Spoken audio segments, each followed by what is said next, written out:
I think it's true that in most endeavors in life, there's a pretty quick payoff. So like if you go to the gym, you'll be sore tomorrow. Like there's an indication that something's working.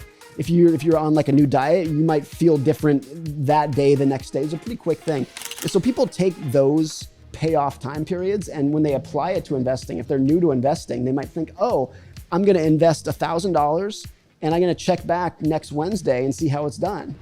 And then, or maybe I'll check back, 2 weeks from now and see what's done. 6 months feels like a long time. Because if you were going to the gym for 6 months and you saw no progress, you're like, you're doing something wrong here.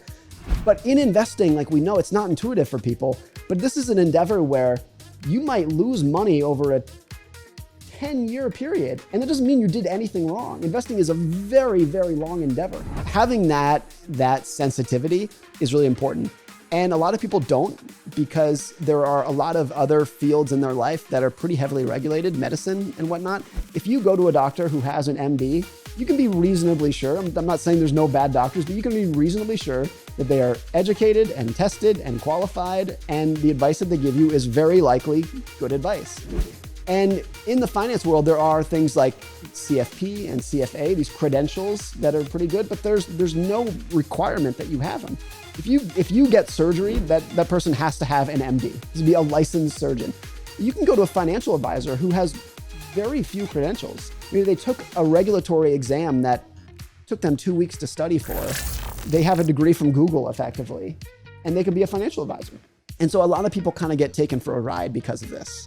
And there are a lot of also just online, again, I'm not going to use the word scams, but just things online that want to push you in one direction or the next that leads to a lot of bad advice.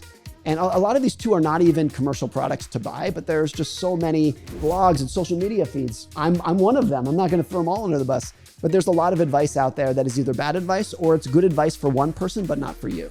The stakes are really high in money. This is sending your kids to college. This is retiring. This is not just a little game. This is like one of the biggest areas of your life. And since it's generally not taught in high school or even college, even if you are a very smart woman, very smart guy, highly educated, you have a degree in chemical engineering, you might know nothing about money. But I always say like the two areas of your life that are going to impact everyone, no matter whether they like it or not, are health and money. It doesn't matter if you don't like those fields are going to impact you. They're there, they're going to impact your life. So the fact that we generally don't teach those fields in school has always been crazy to me. It also just makes it so that even very educated people who are not gullible in any other area of their life kind of get taken for a ride very often. I'm pretty passive. My investments are pretty passive. Index funds, nothing too crazy. And the reason I do that is because I know that if I can earn an average return for an above average period of time, I'll earn above average results. And like that again, that's a simple base statement. No one's mind is going to be blown by that statement, but it's so powerful over time. Average returns for an above average period of time gives you above average results. That's what I'm going after. So a lot of people, when they look at my investing strategy, think I'm being conservative. I don't want to I could get richer doing something else, but I'm not choosing not to. And I just don't think that's the case. All my focus is on endurance and longevity, because that's what actually fuels the compounding that we're going after. To retire on your own terms, to avoid some of the biggest mistakes that people make in their financial lives. Doing well with money doesn't require going to the best college or being really good at math or knowing the right people, having the right connections. We often think it does because that's what the financial industry has led us to believe. But doing well with money is not about what you know.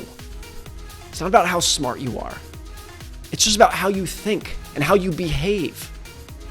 I'm a writer, so I like paying attention to other writers. Let me tell you a recent story that I think really shows what I mean. John Willard was a local news reporter for over 30 years in the middle of Iowa in the United States.